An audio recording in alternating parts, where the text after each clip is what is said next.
Boa tarde, estamos live hoje aqui com um convidado mais que especial, meu amigo Wesley Barbosa. Fala Wesley, Fala, Vini, como é que tá? saudade de você. Primeira vez que a gente está fazendo uma live, depois de todo esse tempo que a gente se conhece aqui. É, no LinkedIn mas acho que a gente já fez um no Instagram, né? Eu acho. No, Verdade, verdade, tem, verdade. ou então eu sonhei com isso. Tô esperando o pessoal chegar aqui, deixa eu só ver como é que Fala tá. pra galera aí o que a gente vai falar hoje, Vini, enquanto ninguém chega. Vamos falar de inteligência inartificial, certo? Chique, hein? Inteligência inartificial, dá uma olhada no post aí. Vai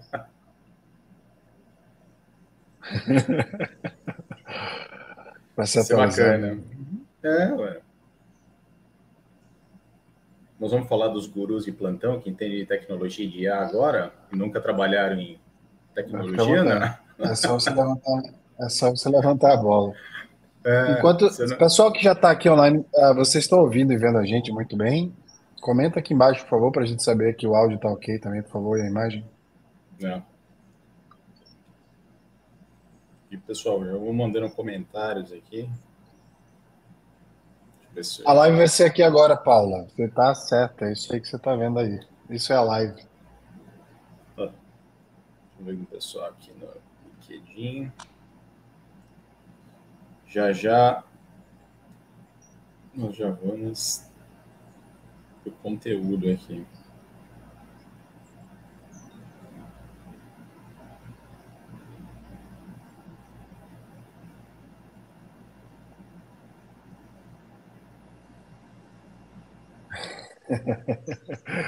A Ah, mas Marta Carolina perguntou se eu vou tocar piano. Só vou fazer o que o Vini perguntar. Se o Vini perguntar coisa sobre piano, Marta, aí a gente vai tocar piano. tá Mas o Vini tem que certo. tocar piano também. Tem que tocar, não dá para trazer da sala. Grande Kleber, Henrique, boa noite. Boa tarde ainda, né? 5 e pouquinho. 5 horas já não. Já foi o tempo que 5 horas era o final do expediente, né? Eu calculei a diferença de horário pela Califórnia. Toda vez que eu penso em vocês, eu sempre penso na Califórnia. Eu fico esquecendo que vocês Ah, mudaram para o Texas. pois é. Grande Davi, legal te ver aqui.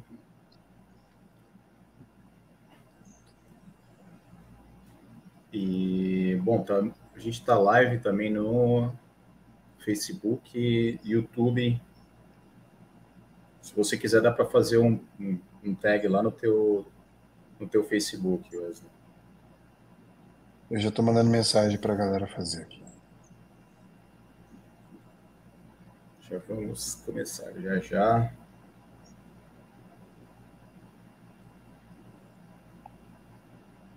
Quando quiser. Bom, vamos lá. Wesley Barbosa, meu amigo de Maceió para o mundo. Wesley foi executivo no Facebook, no Instagram. Mas antes disso, depois ele vai falar um pouquinho aqui. Ele teve uma experiência lá no outro lado do planeta. Hoje, professor da Dom Cabral, fundador da Become School. Wesley Barbosa, o que eu esqueci de falar do seu vasto repertório de carreira? Que eu sou fitness, né? Você acha exceção dessa parte aí. Não, não. Você Ah, não... pode falar, Vini. Vou falar, vou falar, vou falar. Eu tenho me apresentado muito diferente da forma corriqueira, porque tem uma aula que eu falo sobre enredamento, que é quando a gente e confunde o nosso cargo com a nossa personalidade. E eu sempre falo muito sobre as questões da nossa personalidade, né? Porque às vezes a gente se apresenta tanto sobre o que a gente fez no currículo, etc., que a gente esquece de passar um pouco dessa personalidade. Então, hoje, eu jamais pensei que eu iria falar isso um dia, mas hoje eu me considero um esportista mesmo, né? Eu faço esporte todos os dias há mais de 2 anos já. Inclusive, Vini, eu comecei a correr ultimamente, faz acho que 3 meses, eu perdi 7 quilos a mais ainda. além dos 35 que eu já tinha perdido. E cada vez mais eu tenho focado no meu bem-estar, na minha saúde mental, em viver uma vida que a gente só procura viver quando está aposentado, né? Não faz muito sentido, porque a gente pode ter esse mesmo acesso, né, dependendo da estratégia de carreira que a gente faça, durante o percurso. Então, hoje eu me vejo muito mais essa pessoa do que qualquer outra. Muito bem. E, bom, a gente vai falar mais sobre isso. Interessante que você falou. Eu mandei uma nota pro Doc hoje. O Doc acho que é um dos maiores especialistas de alta performance humana, do ponto de vista médico, saúde mesmo, porque eu tenho falado muito de alta performance, sempre falei, você também, mas eu vi alguém dizer, né? Se você não tem saúde, você está out of business. É simples assim. Uhum. Bom, vamos com tudo. Wesley, qual o tema da moda que a gente tem ouvido falar hoje, mas que a gente já viu faz tempo? Vamos Cara, ver como tem é que tantos, tá. mas assim, eu acho que você está se referindo à inteligência artificial, né? Que é engraçado que se falar isso agora, porque voltar para o Brasil, eu vejo que o que o Brasil está vendo hoje em termos de conhecimento de AI e até das matérias que saem na mídia, etc., eu acho que botam em 5, sei lá, quase 10 anos aí do que a gente viu lá no Vale do Silício, né? De discussão de AI. AI já era uma coisa que, imagina, o código inteiro das redes sociais é pautado em AI, né? A gente tem os áudios, os speakers por comando de voz que são criados a partir da perspectiva de AI, né? Robô já existe há muito tempo, limpa as nossas casas, utiliza AI nos aplicativos. A gente sabe que a automação por comando de voz, enfim, qualquer tipo de comando baseado em AI também. Imagina, Vini, em 2012 eu já dava palestra utilizando uma tecnologia de inteligência artificial que ah, ela conseguia entender, prognosticar quando eu ia passar um slide, de tanto que eu usava um bracelete que mapeava os meus tendões e de tanto passar a mesma palestra, os slides no time já entendia, né? A MyIO, inclusive, o nome dessa tecnologia do design, etc. Então, AI, cara, AI é uma coisa muito antiga, né? É uma coisa que não é moda, nunca foi moda, e eu acho que essa reviravolta toda é porque o metaverso não deu certo, e aí o Facebook fez essa criação de meta, etc. Não colou ainda, porque eles fizeram um esforço muito grande para forçar o mercado, e o mercado falou, peraí, eu não sei o que é metaverso, né? E aí eles tiveram que backup, e aí eles falaram, não, peraí, vamos pegar uma coisa antiga aqui, que é a inteligência artificial, traz de volta. Mas, cara, inteligência artificial, machine learning, tipo, são termos muito antigos, né? Quando eu falo antigo, é pela perspectiva da tecnologia em si. Já é só uma reviravolta porque ressignificou, não está bem explorado ainda. E eu acho que, para finalizar esse meu pensamento, Vini, eu acho que a gente está tão de olho na AI agora devido a uma coisa, sabia? Que é a questão do que a AI pode trazer de malefícios para a humanidade. Porque eu não vejo se falar tanto em AI da perspectiva benéfica. Eu vejo agora, mais pelo menos no Brasil, se falar muito em AI por o poder das máquinas, que as máquinas vão ganhar personalidade própria. O próprio filme Missão Impossível novo, o vilão é uma AI, né? E ela que está dominando, e ela está calculando todas as cenas possíveis e imagináveis de quem vai matar quem e quem vai roubar o que quando. Olha que loucura, como a gente está levando as pessoas a ter essa percepção de educação da AI, que é maléfica para a humanidade. Eu acho que o chat GPT trouxe essa coisa do benéfico, que foda e tal, bombou as empresas digitais, como a minha mesmo, né? Tipo, a gente usa chat GPT para fazer através de uma agência de posts e afins, para curadoria de conteúdo, etc.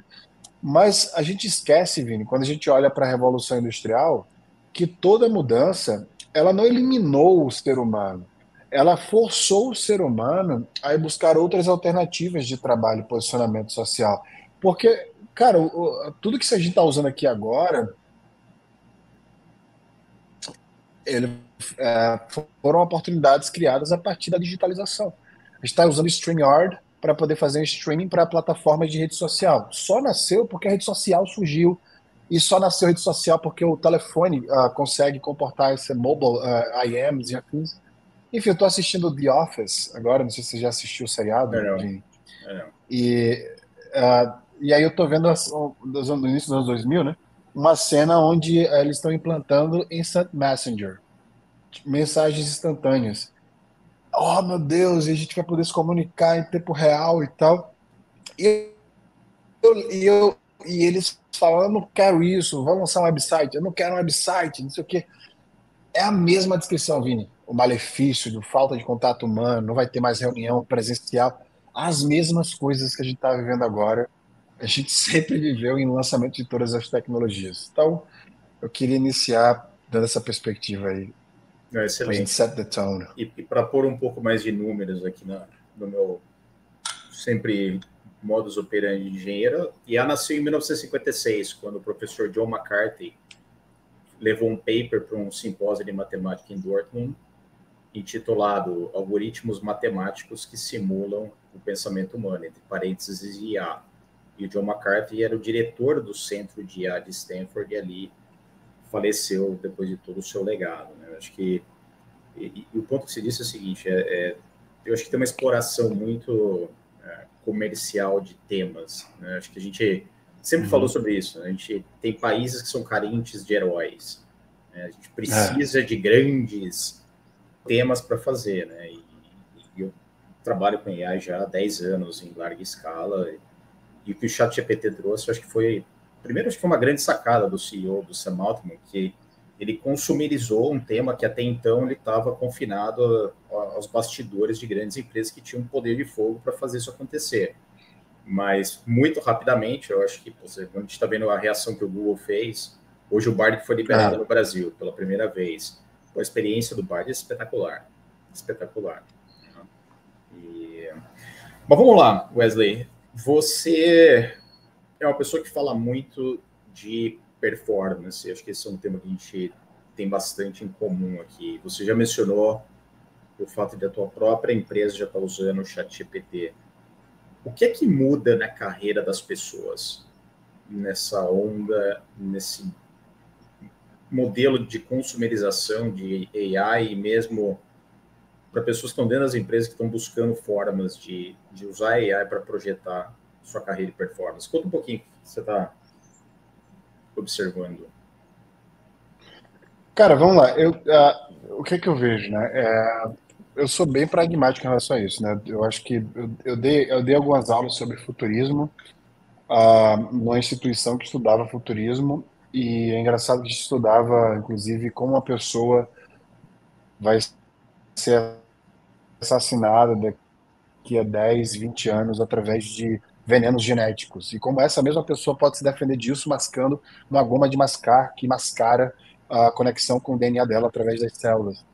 Eu estava lendo tudo isso e, Vini, na verdade, cara, eu vou voltar às minhas raízes. O primeiro livro que eu li foi A Volta ao Mundo em 80 Dias, de Júlio Verne.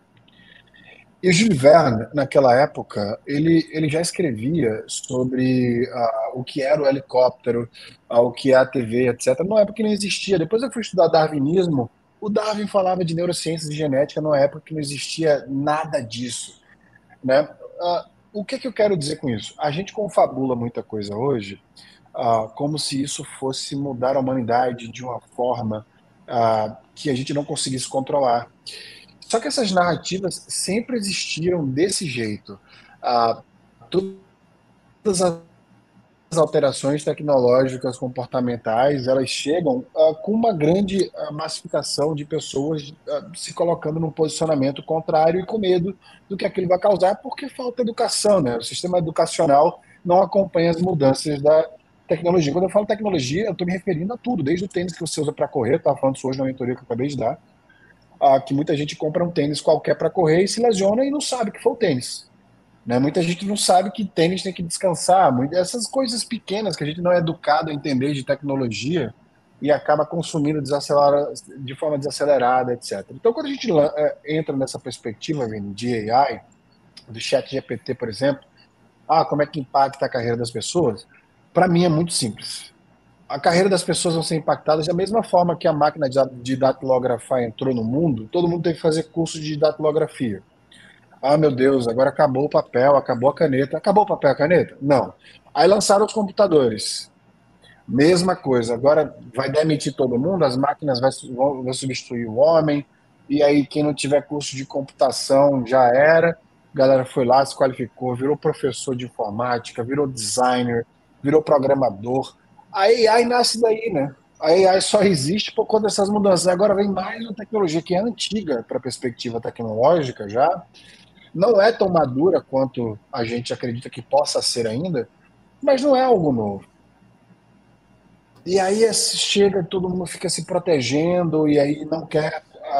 É como se a gente negasse. E aí que eu acho, Vini, que é o que está o seguinte: a cabeça da pessoa inovadora versus a cabeça da pessoa que não é esse viés de da que não é negar o movimento, achar que está perdido, que o futuro pertence às máquinas, e de quem é, fala, cara, peraí, eu sou curioso, deixa eu ver o que é, deixa eu usar, deixa eu usufruir. Eu não vejo diferença de uma AI para o lançamento da máquina de datilografar, por exemplo. São tecnologias que vão mudar comportamentos. E a gente, mais uma vez, vai conseguir utilizar essa tecnologia, reconfigurar o posicionamento profissional, gerar novos empregos, novas formas de relacionar. Eu faço sempre esse comparativo com o lançamento de websites, Vini. Antigamente não tinha venda online. E aí você tinha que vender olho no olho, no telefone, marcar reunião. Imagina você vender coisas que a gente vende hoje pela internet. Eu lembro, o meu primeiro emprego foi comprar certa Brastemp. Eu Não, vendia e até antes, eletrodoméstico. o web designer era tão cobiçado como um engenheiro de AI hoje. Não achava, né? E quando achava era uma Perfeito, fortuna. Hoje você exatamente. faz um site em um minuto. E o comportamento da galera era o mesmo, né? De as pessoas se qualificavam, era muito bem pago, etc. E tal. E daqui a pouco, cara, a gente vai começar a diluir isso, né? As faculdades vão ter esses cursos, né? Como vai ter curso de extensão na mesma forma. É engraçado que a gente. Eu vou falar da pandemia um pouco agora. A gente entrou na pandemia, ficou todo mundo, meu Deus, o que, é que vai acontecer? Cara, o Império Romano tinha pandemia, antes disso já teve pandemia. É a mesma coisa, é a humanidade, é só a gente ler história, olhar para trás, entender política, a economia social, macroeconomia, é a mesma coisa. Não, não me assusta. É óbvio que incomoda, né, viver nesse mundo de mudança, porque a gente não é geneticamente feito para abraçar a mudança. Essa adaptabilidade de Darwin, né, do darwinismo, ela é uma adaptabilidade genética involuntária. A gente não tem essa perspectiva de, ai, que legal, eu adoro mudar, vamos mudar. Não, a gente gosta da zona de conforto. Esse papo de sair da zona de conforto é justamente porque a gente gosta dela. Então, a gente precisa, na minha percepção, Vini, receber essa mudança, colocar essa mudança como se a gente fosse estudar ela, abraçar ela, e entender e tentar tirar nossos vieses a partir dessa perspectiva, ao invés de simplesmente não querer ou se colocar na posição de que é contra porque vai tirar seus empregos e afins. Está gerando mais emprego, está gerando mais resultado, e para quem é digital, está exponencializando. Exato. Eu vou fazer um comentário aqui, dá uma olhadinha aí, está dando uma quebradinha aqui na, na conexão. Concordo contigo. Um ponto importante aqui, de novo, é algo que a gente se alinha. Quanto mais essas tecnologias vão ganhando, a gente chama do mainstream aqui, eu acho que mais ênfase a gente vai ter nas questões humanas, do ponto de vista de formação de comunidade. Eu acho que as emoções, as relações, elas vão acabar fazendo uma diferença enorme dentro do ambiente de negócio. E mais importante, eu acho que a maneira como a gente usa o pensamento criativo vai ser algo de muito diferencial, porque em teoria hoje existe uma confusão, né? Mas assim, pega os escritores, os jornalistas, poxa, todo mundo agora vai conseguir criar conteúdo em larga escala, porque o ChatGPT vai trabalhar com isso. A questão da originalidade vai acabar virando algo ainda muito mais forte do ponto de vista de diferencial. Bom, vamos lá. Estou falando aqui, o Wesley já está reconectando, porque ele estava trocando a banda de internet. Um dos pontos importantes que eu vou continuar tratando aqui com o Wesley, pessoal, é a questão de como você utiliza AI dentro da sua carreira, dentro das empresas, né? O Wesley está de volta aqui.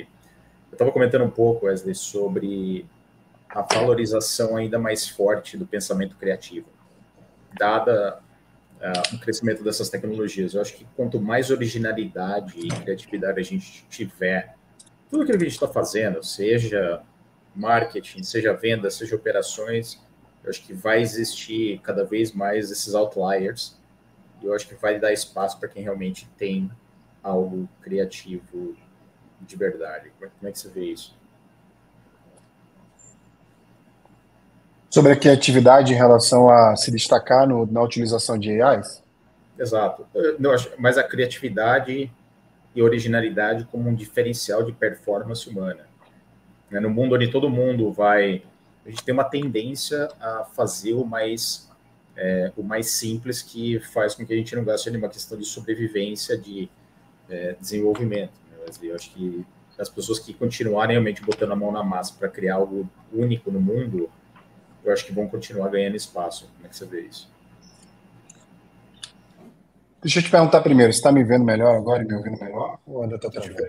Era o óculos, com certeza. Eu tirei, pô, tá pesado, né? Mas se precisar, eu posso ir para outro ambiente, inclusive, Não, tá para pegar legal, outra tá internet bacana. aqui mesmo. Tá bacana. Cara, é o seguinte, hoje eu dei uma mentoria para um executivo da RAP, um colombiano que mora no México, diretor de operações. E aí, quando eu terminei a mentoria, ele me perguntou, cara, como é que eu consigo me diferenciar com esses perfis no mercado, se tem tanta gente com perfil parecido com o meu? E aí eu falei o seguinte, e Vini, se eu travar, você me avisa, tá? Me interrompe, me avisa, porque eu Te já aviso. troco aqui a internet de novo. Eu tenho 3 servidores. E aí eu falei para ele o seguinte, cara, como é que você acha que as pessoas se destacam com tanta ferramenta disponível no mundo para elas fazerem as mesmas coisas? Como é que um post no chat GPT pode concorrer com o meu post, por exemplo, no Instagram, direcionando? É a combinatividade das experiências e perspectivas que nós temos.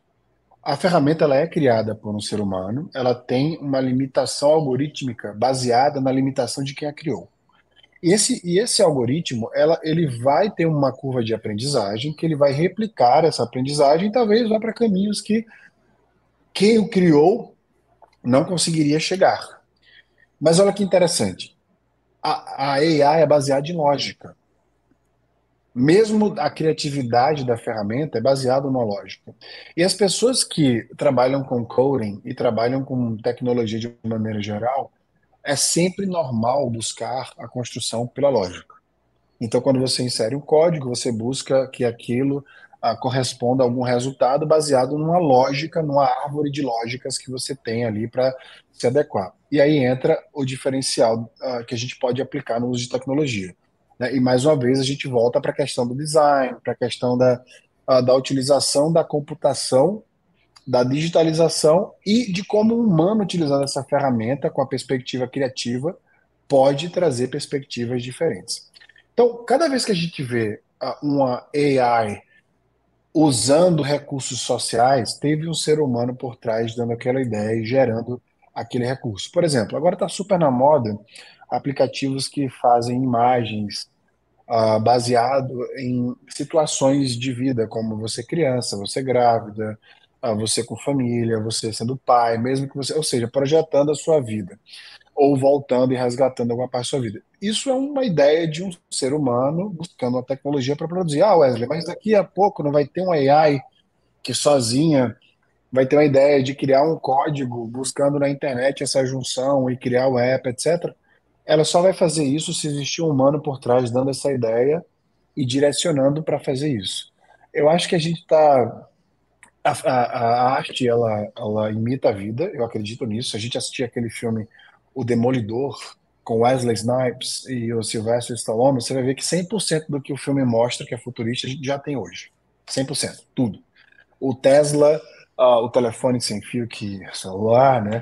A criogenia, tá tudo lá. E tudo já existe. Entretanto, a gente está falando de uma criação tecnológica que existe uma lógica de aplicação e que a gente poderia ter criado vindo em qualquer carro que dirige sozinho. Mas a gente criou um carro bonito, um carro confortável, um carro com os aspectos da sociedade que a gente vive hoje. E para a gente ter uma tecnologia que replique esse pensamento, na minha perspectiva, isso é um pensamento baseado numa coisa que a AI nunca vai ter, apesar de poder tentar imitar, que é o sentimento. A criatividade é a junção da lógica com o sentimento. Então, para você pensar em criar algo que tenha um detrimento ali, né, um direcionamento voltado para a criatividade, precisa existir o sentimento. Se não há o sentimento, não há criatividade. E esse diferencial é um diferencial humano. E as pessoas que seguem essa linha de código mais pragmática, né, uma linha de criatividade voltada mais pela lógica, perde a essência humana e perde esse contato que a gente tem através dos nossos sentimentos. A gente toma decisão com o coração e com o cérebro, né? Parece que é só racional, mas digo, essa questão de formação de comunidade, as pessoas ainda gostam de se relacionar com pessoas. É muito difícil você fazer uma substituição total e muita gente ainda continua falando da indústria 4.0, mas a 5.0 já começou a ganhar uma escala enorme, que é justamente a convergência de toda a tecnologia que foi acelerado de uma forma impressionante com a 4.0, mais a capacidade humana de utilizar essas ferramentas para o seu próprio potencial e exponencialidade do que é capaz uma pessoa de entregar. E, essa discussão realmente, eu acho que todo mundo tem o seu próprio viés aqui, né? Os economistas têm um interesse enorme em criar uma polêmica econômica em função de IA, né? Mas, como você disse, sempre foi assim, sempre vai haver substituição, sempre vai haver evolução. A importância é como é que a gente prepara as pessoas para que elas realmente surfem essa onda e não sejam engolidas por ela.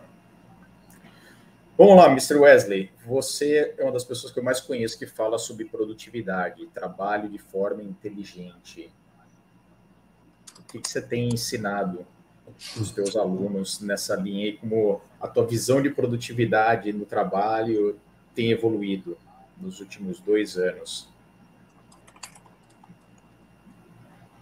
Cara, a produtividade é um sentimento, é uma sensação, e a gente confunde produtividade com esforço, né? E mede nossos resultados através do tempo, que o tempo é medida de esforço, na verdade, que você coloca, não de energia cognitiva. Fiz uma transição de carreira aos 33 anos, né? Eu fiz um sabático, entendi o que estava, a vida que eu queria versus a vida que eu tinha, e mudei completamente o cenário, perdi quase 40 quilos, como você sabe, comecei a me fazer esportes, cuidar de mim, me alimentar melhor. E aí tem uma máxima, né, que as pessoas trabalham a vida inteira sendo uma coisa só. Se graduam naquilo, faz estágio naquilo, faz pós-graduação naquilo também. Cara, e aí eu sempre dei mentoria, mas eu nunca tinha feito uma mentoria para mim mesmo. Coloquei todas as coisas que eu queria atingir nos próximos 3, 4, 5 anos, desde aquela época, comecei a me posicionar nisso. E, cara, eu me sinto extremamente produtivo, mesmo trabalhando 3, 4 horas por dia. Eu fiz um gráfico de habilidades versus posicionamento de possíveis profissões, comecei a monetizar essas minhas habilidades e hoje eu trabalho, eu acho que 80, 90% com essas habilidades. São elas que me trazem essa rentabilidade de hoje. Estou muito mais satisfeito, faz muito mais sentido. Não existe felicidade no trabalho, né? Existe sentido. E eu achei esse sentido no que eu faço hoje, com propósito. E, cara, comecei a focar nisso, no meu bem-estar, em me sentir bem, acordar bem, dormir bem, não me sinto mais ansioso.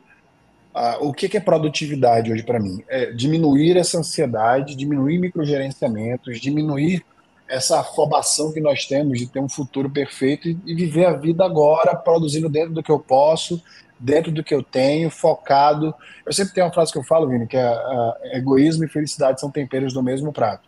Então, primeiro, peraí, o que é que eu quero? Como é que eu estou me sentindo? O que é que eu devo fazer? E sempre colocando essa perspectiva. Quando eu fui sair da sociedade da XP Investimentos, uma pessoa disse assim: você foi maior que a empresa, não pode. Eu falei: isso é elogio para mim, isso não é uma crítica. Nenhum cargo em nenhuma empresa vai ser maior do que a minha própria vida para mim. Eu não dou utilidade ao trabalho mais do que eu dou à minha saúde. E aí, se eu perguntar para a maioria das pessoas, Vini, você tem um plano de ação para a sua saúde, para o seu bem-estar? A maioria não vai ter. Mas para a empresa, para o cargo, vai. Só que você pode ser demitido a qualquer momento.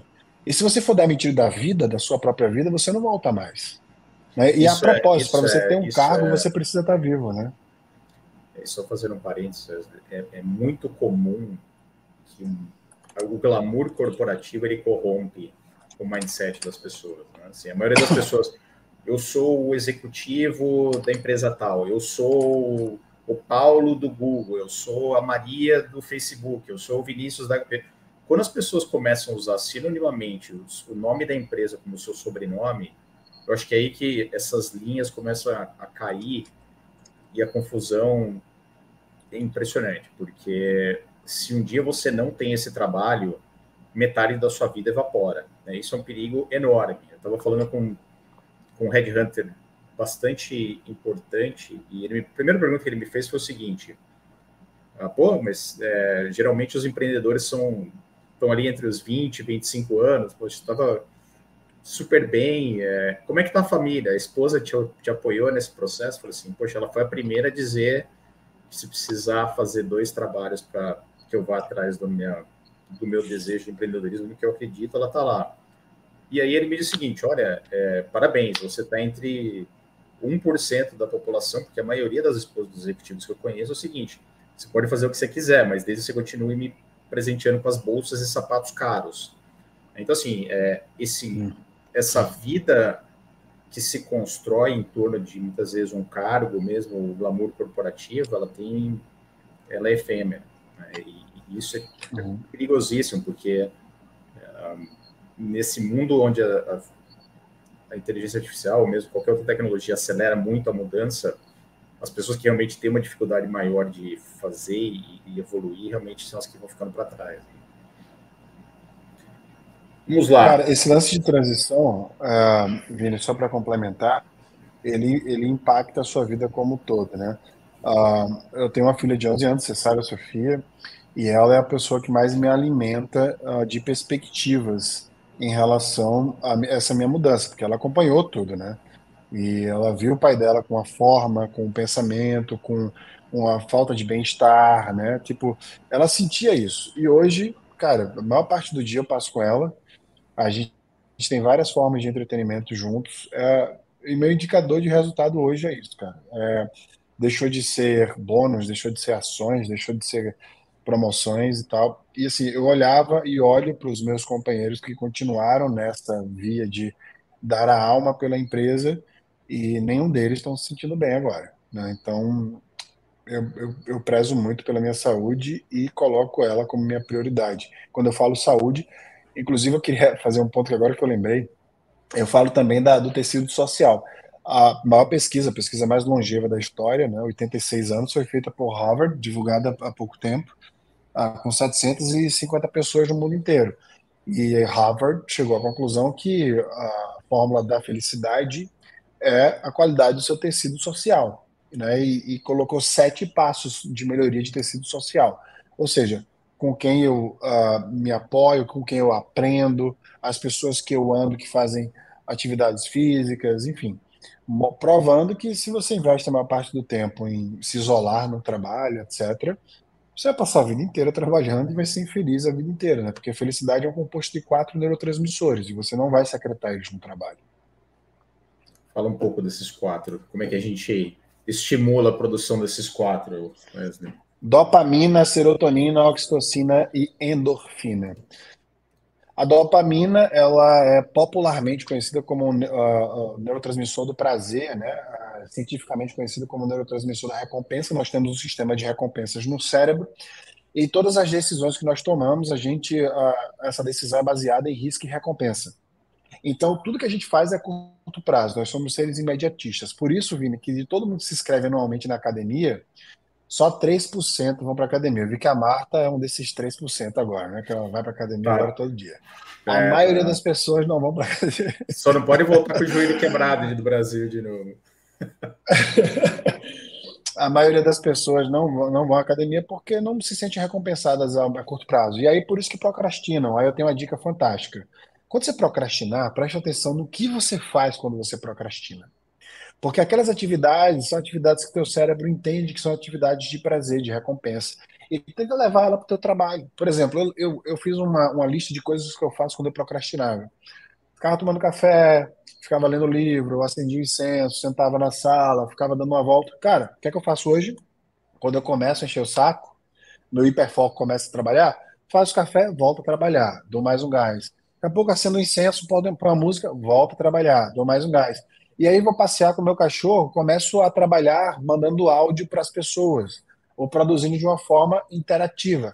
Então eu levei esse imediatismo, esse ambiente de imediatismo para dentro da minha estratégia ali, que o que me fazia, né, procrastinar hoje em dia muito menos, assim, raramente eu me sinto procrastinando. Esse é o primeiro ponto. Daí tem os outros três neurotransmissores, como a serotonina. A gente pode secretar serotonina em diversos aspectos. O que eu gosto de fazer é ajudar pessoas com necessidades. Então, quando a gente ajuda, faz doação, ou então fala com alguém ajudando essa pessoa, a gente começa a estimular a secretação de serotonina para que a gente possa ali sentir aquela conexão, né? Aquele posicionamento de que a gente está de fato fazendo alguma coisa de bom para alguém. Depois tem a endorfina, que é o neurotransmissor do exercício físico. Ela causa a mielinização, que é a aceleração da conexão entre os neurônios para a gente pensar mais rápido e melhor. Então, quem está com cortisol, cheio de estresse, etc., perdeu um pouco dessa capacidade de conexão entre memórias. Então, se você que está nos vendo e ouvindo aí está com a memória ruim, saiba que você pode melhorar a qualidade das suas memórias através de exercícios físicos e boa alimentação. Então, exercitou-se automaticamente aquele suor, aquela sensação de endorfina, o neurotransmissor do bom humor, que faz com que você consiga se sentir bem instantaneamente. E oxitocina é o popularmente conhecido como neurotransmissor do amor. Aí está dentro do seu tecido social, né? Você precisa estar em contato com pessoas que você ama, abraçar essas pessoas, né? Declarar o seu sentimento de alguma forma, seja verbalmente ou através de seus atos, né? Abraçar, beijar, olhar no olho, que ativa neurônios específicos quando a gente está frente a frente com alguém. Então, essas são as formas de estímulos. A gente pode ter contato com a natureza todos os dias, né, para também secretar a serotonina, por exemplo. Tem diversas estratégias que a gente pode fazer, Vini, que o trabalho nos impede. O trabalho, na verdade, acaba causando o oposto. Entretanto, dependendo de como se formula o trabalho, ele é um estimulador de secretação de dopamina. Né? Então, você pode se sentir muito bem, aquela coisa, seu diretor, não sei o quê, mas dura muito pouco. A maior parte do tempo você está secretando cortisol, que é o hormônio do estresse, que está aniquilando a sua memória, assassinando a sua produtividade, o seu poder cognitivo inteligência e principalmente o seu bem-estar. Eu acho que parte dessa questão de reconexão entre pessoas e comunidade, para mim hoje é um dos grandes diferenciais. Tu falou da Sofia, tu falou com a Maria, em um mundo ultra digitalizado, você criar alguém ou um filho capaz de ser uma pessoa forte, resiliente e formador de redes e comunidade, eu acho que é um grande diferencial. E aí eu acho que tem um pouco do lado diabólico de tecnologia e o interesse econômico. Que a gente falou, o metaverso ele faz uma reprodução fidedigna da realidade do mundo. Não é assim. Né? E eu acho que, infelizmente, a gente está vendo uma geração sendo formada que não tem capacidade de forjar relações profundas. Eu acho que isso é algo que realmente tira um pouco dessa exposição necessária e convívio humano para que você tenha um desses 4 pilares. Wesley, vamos falar um pouquinho de carreira aqui, tá? Que é a tua área-chave. Diz pra gente qual foi a origem de fundação da Become. Cara, become significa justamente o termo become, né? Para quem não conhece, vir a ser, né? E por que eu botei esse nome na empresa? Porque de tanto da mentoria e as pessoas participando dos cursos executivos, e principalmente dando aula na Fundação do Cabral, eu percebi que as pessoas se sentiam mais próximas de quem elas eram. Elas falavam para mim no final das aulas da mentoria, cara, o seu ensinamento, a sua estrutura, a sua metodologia me aproxima de quem eu sou. E gerava uma animação sobre o futuro da pessoa, sobre o plano que eu criava com ela. E dentro dessa perspectiva, eu falei, cara, eu preciso mudar o nome da minha empresa, porque a missão da minha empresa é ressignificar a relação das pessoas com o trabalho. O trabalho é importante, mas não é tão importante ao ponto da gente achar que é a única coisa de útil da nossa vida. A gente precisa ser um ser humano melhor, precisa focar muito mais na sociedade, na humanidade, do que tanto foco no trabalho deixou a gente doente, né, com crise de ansiedade. 19 milhões de brasileiros com crise de ansiedade. É o país com maior número de ansiosos no mundo, de acordo com a OMS. Quanto mais uso de tela, mais ansioso você fica. O Brasil é o país com maior número de uso de tela, são 5 horas e meia. 33 milhões de pessoas têm burnout no país. Uso per capita de redes. A gente vai falar sobre isso, o porquê que isso acontece no Brasil. Vou fazer um parênteses aqui. Pode continuar. Não, e aí, quando você junta todos esses dados, cara, eu falo, cara, eu consigo ajudar essas pessoas, eu preciso fazer algo, porque eu trabalhei numa empresa onde eu não fazia muito esforço para trabalhar. Essa é a verdade, eu trabalhava com inteligência, eu trabalhava com escalabilidade, eu trabalhava com produtividade. E eu não me sentia exausto a maior parte do tempo, ou meu Deus, vou trabalhar no final. Nunca trabalhei no final de semana pelo Facebook, por exemplo. Enfim, era um trabalho que era uma vida mais tranquila do que a maioria das pessoas que eu vejo. E aí, depois que eu notei, peraí, se eu estou ressignificando a relação das pessoas com o trabalho e elas estão se tornando quem elas querem ser e quem elas são de verdade, a minha empresa precisa se chamar isso. E aí nasceu a Become School, que é uma escola de cursos executivos e mentorias para fazer com que as pessoas descubram quais são suas habilidades, então autoconhecimento, desenvolva essas habilidades de exposição, então desenvolvimento pessoal através de neurociências e por fim monetiza essas habilidades. Hoje, como eu falei, saiu um executivo daqui, eu dei mentoria para ele o dia inteiro e ele chegou aqui como executivo, saiu daqui com 11 possibilidades de monetização. Eu peguei várias habilidades dele, coloquei dentro de uma metodologia. Hoje ele pode ganhar dinheiro de 11 formas diferentes e tem um plano do passo a passo de como fazer isso. Ele saiu daqui, o cara veio do México para Maceió, olha que loucura, né? Porque outro executivo da Rect, que é uma empresa de e-commerce, fez a mentoria e indicou para ele com essa mesma linguagem de, cara, profundo, desconstrói e você para de depender de um emprego e passa a ter uma carreira expansiva para onde você vá. Vini, eu queria fazer aqui rapidamente uma leitura, porque muita gente me pergunta, ah, me perguntou esses dias, mas o que que é essa mentoria, o que que é a tua empresa, etc. Para quem serve isso? E eu estou lendo esse livro aqui de estoicismo, eu estou viciado em estoicismo agora, né? Cadê a Cara, eu li um medalha? Você tá trecho com a aqui medalha sobre. ainda aí ou não?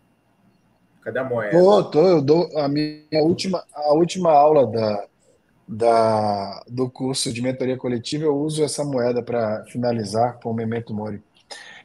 Olha que interessante. Olha que interessante essa descrição, super rápida. Alguns de nós estão estressados, outros estão sobrecarregados. Talvez você esteja tendo de lidar com novas responsabilidades da paternidade ou com o caos de um novo empreendimento. O já é bem-sucedido está lutando corpo a corpo com os deveres do poder ou da influência, engalfinhando-se com o vício profundamente apaixonado ou passando de relacionamento fracassado para outro. Está se aproximando dos seus anos dourados ou desfrutando dos epóleos da juventude. Está ocupado e ativo ou morrendo de tédio. Não importa o que você estiver atravessando. A sabedoria dos estoicos pode lhe ajudar. Cara, isso é minha empresa. Não importa o que a pessoa está passando, eu tenho ferramentas e quem está bem vai ficar melhor ainda. Quem está com algum problema resolve. Então, eu estou criando mecanismos e estruturas para virar uma filosofia de vida, um estilo de vida para as pessoas, desde terapias até estruturas de trabalho para performar melhor, para ser promovido, para ter carreira internacional. Então, essa é a Become e foi por isso que eu criei essa empresa. Bacana. E eu, sem querer, fui um cobaia de final de semana, né? Acho que a segunda vez que a gente se conhece, a primeira vez que a gente se. Segunda vez, você chegou e falou assim: Ô Vinícius, por que você não faz palestra? Pô, você gosta de um monte de coisa? Você fala assim, eu nunca fiz palestra da minha vida, às vezes eu era um cara até meio tímido. E o Wesley ficava me empurrando: não, você tem que fazer. Cara, assim, foi um processo onde eu lembro primeira palestra foi um desastre, a qualidade dos slides, e não que hoje eu seja um grande nome, mas assim, é algo que eu aprendi a me apaixonar, e ao mesmo tempo é uma baita fonte de, eu diria, satisfação, pode ser de receita. Eu acho que é justamente esse ponto, se eu entendi bem. Todas as ferramentas que você disse são ferramentas que eu sempre te vi utilizar e criar as próprias versões através da sua carreira. Acho que é legal que você falou, o Become ele mostrou o que tem que estar do outro lado do rio. Eu acho que você sempre estava construindo essa ponte com as pessoas, mas não necessariamente estava claro o que tinha do outro lado do rio. Eu acho que agora o Become realmente trouxe essa ideia do que realmente a pessoa quer ser e precisa ser. Faz sentido? Completamente. E de fato, assim, eu já. Olha que engraçado você falar que foi cobaia. Eu olhava meus amigos, e olho ainda, com esse olhar já de como é que eu posso ajudar essa pessoa a, a potencializar, né, a usar essa habilidade. E quando eu te vi, pô, eu vi você, pô, esse cara é mentor, esse cara tem uma visão de empreendedor, esse cara tem uma visão de professor. E aí é engraçado que a gente se ajudou bastante, né? As aulas que eu dei na UC Berkeley foi você que me convidou para dar no curso que se dava lá. E isso foi importante para mim, para entrar na Fundação Dom Cabral, por exemplo, quando eles viram os vídeos e as fotos das aulas da UC Berkeley, né? Que é a quarta maior universidade do mundo em alguns aspectos. Então, essa coisa, né? De eu já criava essa coisa da comunidade de se ajudar, de olhar para as pessoas, estimular, né? De imagina a quantidade de pessoas que eu indiquei e consegui ajudar para entrar no Facebook, por exemplo. Essas coisas já faziam sentido, eu já fazia, eu falei, cara, eu tenho a estrutura, eu tenho a visão, eu tenho a acessibilidade. Eu preciso agora pegar isso, transformar na metodologia e levar para pessoas que eu nunca vi na vida. E através dessa metodologia, conhecê-las, né, cair numa profundidade de intenção para entender quais são as habilidades delas e colocá-las nessa vida de estímulo de neurotransmissor de prazer instantâneo. E esse é o título da live de hoje, né? Inteligência inartificial. Porque eu acho que essa redescoberta do ser, Wesley, assim, eu tenho falado com pelo menos 10 líderes de RH por semana, tá? 8 de cada 10, eles me dizem o seguinte: Vinícius, você tem um monte de solução legal, mas eu vou te dizer onde eu tenho um montão de dinheiro e que eu tô carente de soluções. Sabe qual é? Você consegue me ajudar criando um modelo de AI para prever burnout? É a prioridade número um na maioria das agendas das empresas de RH. Né? Ou seja, as pessoas não conseguem detectar isso. E eu acho que tem uma preocupação enorme com o diagnóstico e eu acho que ainda o papel das lideranças é fundamental nisso. Né? Assim, não adianta o RH, de forma centralizada, baixar políticas, trazer ferramentas, sistemas, se a educação do líder ali na ponta, que é o translator key, não ajusta. Uhum. Se o líder é um exemplo de uma vida extremamente desconcertado do ponto de vista de propósito claro, de como o trabalho de propósito tem que ser, como é que o time vai ser diferente? Né? Então, assim, nessa linha, qual é o papel central de mudança de mindset dos líderes, Wesley, para primeiro, eu acho que baixar a poeira dessa questão de AI e disrupção de carreiras e, ao mesmo tempo, trazer essa conscientização de que assim, as relações humanas e o reencontro com si mesmo vão ser e já são os grandes diferenciais de alta performance nos negócios. Cara, olha só, o que que eu adoro falar essa frase? Vamos desconstruir o burnout. O que que é burnout? É uma exaustão, neste caso, acometida por um excesso de trabalho. E quando a gente vai ver que excesso de trabalho é esse? O excesso de trabalho que acomete burnout hoje é do microgerenciamento. Então, ao invés das empresas de RH querer que você produza um AI, aliás, os departamentos de RH quererem que você produza um AI para detectar burnout, tem que produzir um AI para detectar microgerenciamento. Quer ver um exemplo? É esse negócio de ficar botando features no Microsoft. Sabia que a maioria das empresas que eu dou aula hoje usa Microsoft, aquele eu nem lembro mais, o Teams, Microsoft Teams, para poder ver dentro da empresa, eles querem ver quem está quanto tempo com a tela aberta de computador. Estou dando mentoria para um executivo de empresas de games, que ele falou, Wesley, o cara quer que a gente ligue a câmera e fica todo mundo numa sala digital, sem se falar, com o microfone fechado, trabalhando. Para o chefe ver de tal hora que o cara está trabalhando lá sentado no computador dentro de casa.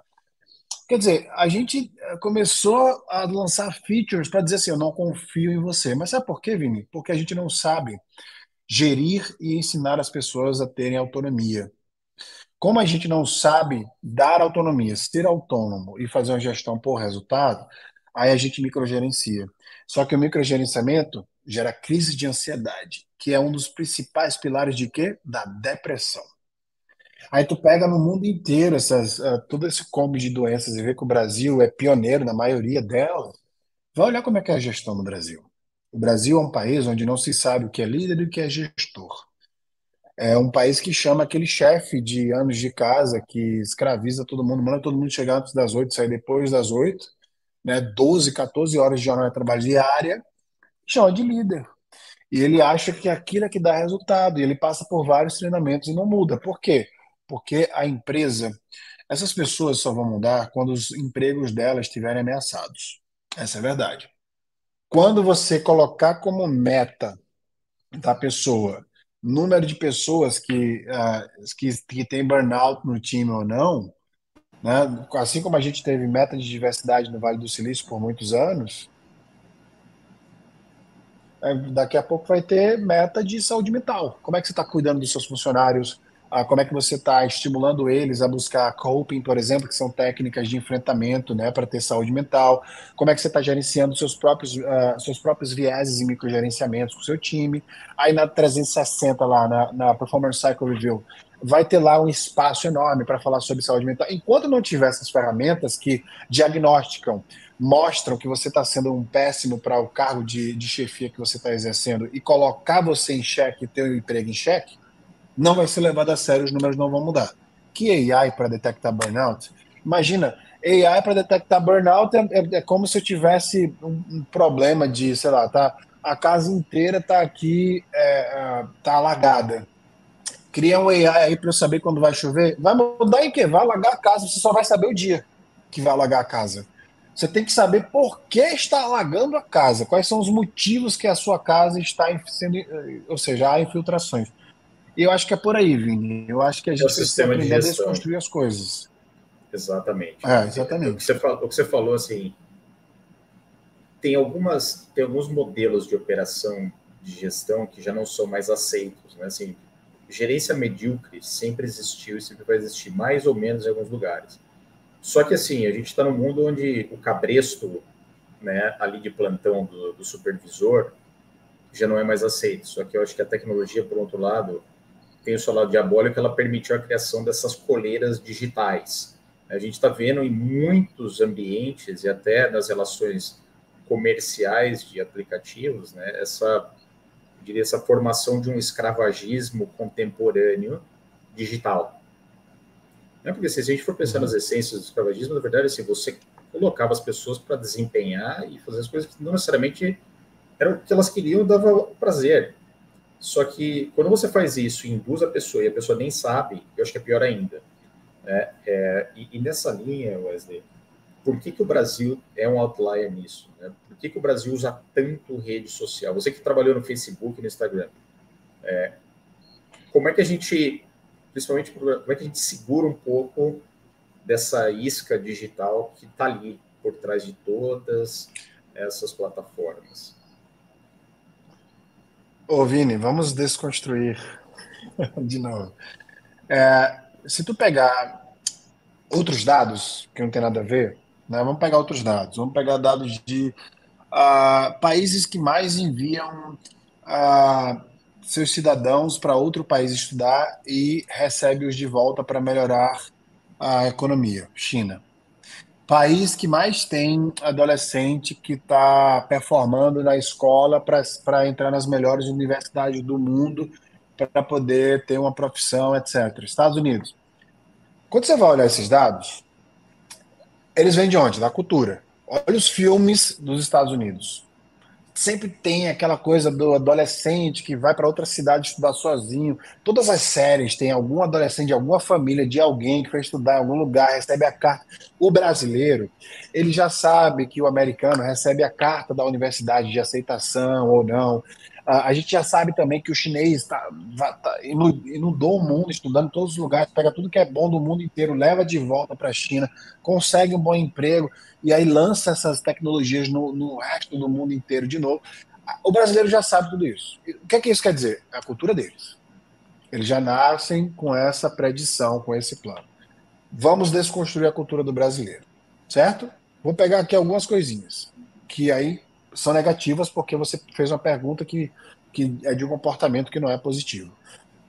Tempo de uso de aparelhos por conta de rede social. Vini, você é brasileiro, apesar de morar muitos anos no exterior. Quantos brasileiros você conhece que tem um carro melhor do que a casa? Quantos brasileiros você conhece que investe mais em mostrar para as pessoas que são algo que eles não são? Quantos brasileiros você conhece que só fala de trabalho, etc., porque a família não está indo bem, porque o casamento está mal? Ou seja, nós somos um país que culturalmente cultivamos a imagem social. Ou seja, nós somos um país onde as pessoas vão à igreja, rezam, dizem querer bem ao próximo, mas bate na mulher em casa.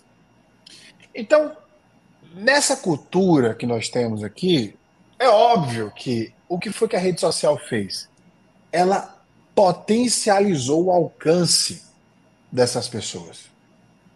Eu trabalhei 6 anos no Facebook. Eu cansava de ir para reunião e o cara dizia: Brasil é o país que mais acessou o Instagram na semana. O Brasil é o país que mais baixou o WhatsApp. O Brasil é o país que mais compartilhou. Direto, assim. E aí eu achava aquilo engraçado, porque não necessariamente gerava dinheiro equivalentemente para a empresa, mas era um acesso bizarro de grande. Quando você ia olhar os motivos, aí você sentia essa sensação de que era porque existia uma necessidade de posicionar-se socialmente através da rede social. É o que as pessoas já fazem quando financiam um carro que poderia pegar metade do dinheiro desse carro e melhorar a moradia dela. E talvez botar os filhos numa escola melhor. Sabe assim, infelizmente, é parte da nossa cultura de demonstrar que somos pessoas melhores do que realmente somos. A gente prefere a grama do vizinho, então a gente quer ser essa grama. E aí a rede social só ligou esse botão, potencializou, e aí a gente come. Aqui é festa, né? Ninguém tá me vendo. E a gente vê essa porrada de memes na internet de pessoas que vai tirar foto, dar um sorriso, daqui a pouco, literalmente, mas, sabe, um monte de gente que se mata, taxa de suicídio enorme, mas que na rede social estava lindo, estava tudo bem, estava apaixonado, estava amando, estava bem sucedido no trabalho, né? Tem uma demanda muito grande agora de empresários e coaches e reis de Instagram que são multimilionários na internet e na vida real tá quebrado, tá devendo, mas agora nós temos um portal da alegria, né, que é a rede social. E isso alimenta a dopamina, o neurotransmissor da recompensa. Sua vida pode estar fodida, mas se a sua rede social estiver atualizada com um bom engajamento, você vai ter ali o seu biscoitinho do cachorro no final do dia. Essa é a realidade. E ninguém é melhor do que o Wesley para falar por trás dos bastidores. E aí é o que me preocupa de novo, Wesley, quando a gente fala de inteligência artificial, porque eu acho que muitas pessoas até entendem essa necessidade de criar essa, eu diria, essa casca social, mas elas não entendem a profundidade com a qual elas estão sendo engolidas pelas tecnologias que estão por trás das redes. Para mim, essa é a grande preocupação. E para mim tem uma linha muito tênue entre você trazer a questão de produtividade, a questão econômica é importante, né? Mas a maioria da população ainda ela vai ser parte de um escravagismo digital, que nada mais é do que uma exploração humana, e pior ainda, porque agora as pessoas nem sabem o que está acontecendo.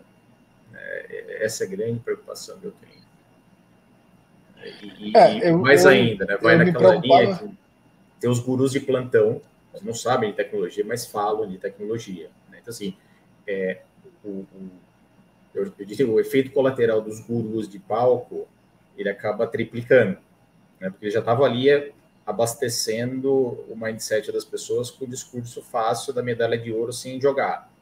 Agora vem e começam a se posicionar como expert de tecnologia e olhando só o lado romântico, mas se esquece que tem dois lados, né? Acho que tem uma missão, eu diria, humana de você usar e ao mesmo tempo conscientizar de que, como tudo na vida, tem uma faca de dois gumes, né? Uhum. Eu passei muitos anos vendo isso nos bastidores mesmo, vendo os dados, né, essa crescente, essa preocupação social. Mas isso, olha só como Vini, para finalizar aqui da minha parte, da minha perspectiva, olha só como a humanidade e a história já explica isso. Nietzsche tem uma teoria, que é a teoria do espelho, onde a gente, na primeira fase da infância, a gente não se percebe como um ser fora do nosso próprio corpo. E quando a gente vê o espelho, em algum determinado momento do desenvolvimento neurológico, a gente se percebe fora do nosso corpo pela primeira vez. Esse é o maior problema da humanidade, porque a partir desse momento a gente começa a investir naquele reflexo, ao invés de investir no autoconhecimento. E aí, por isso que a gente tem tanta criação tecnológica para saciar essa necessidade social, porque nós somos mamíferos, né? Está no nosso DNA a aprovação social. E quando existe uma cultura que abraça, celebra isso e acha isso bonito, não, não passa a tolerar isso de uma forma saudável, o que é errado, aí a gente tem uma exponencialização dessas relações exacerbadas e fracas, soltas, rasas, né? Alguns outros países abobinam isso, né? A gente tem vários exemplos de países que são bem desenvolvidos com perspectiva de terapia cognitiva comportamental, que é a terapia fundamentada em ciência, vários países com educação, índice de educação alto, onde as pessoas acham que o luxo, mostrar que você tem, é vergonhoso. Né? Elas querem se desaprender, já estão na teoria do minimalista, etc. A gente ainda está naquela fase de olha o que eu tenho, eu sou melhor que você, eu tenho mais dinheiro que você. A gente mora num país onde ter dinheiro é superior a ter consciência. Maravilha. Estou vendo aqui o Davi tá aí em Maceió.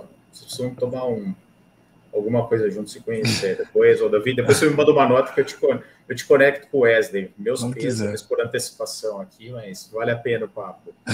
E, Wesley, para finalizar aqui, eu já mandei entregar lá como é que fala, um billboard? Um outdoor, lá em Milagres. O que o Wesley escreveria sobre a vida dele no outdoor? O que você colocaria no teu Ô, Vini, eu outdoor? te perdi por um segundo. O que é que você pode. Não, eu falei que eu pedi para entregar um outdoor. Pode repetir? Eu pedi para entregar um outdoor exclusivo para você lá em Milagres, para você escrever uma frase nesse outdoor que isso tua vida ou o que você quer ainda fazer da sua vida. O que estaria escrito nele? Você picotou um pouco para mim, mas eu entendi o que é que teria escrito no meu outdoor. Se de milagres você fala? Cara, tem uma frase que eu.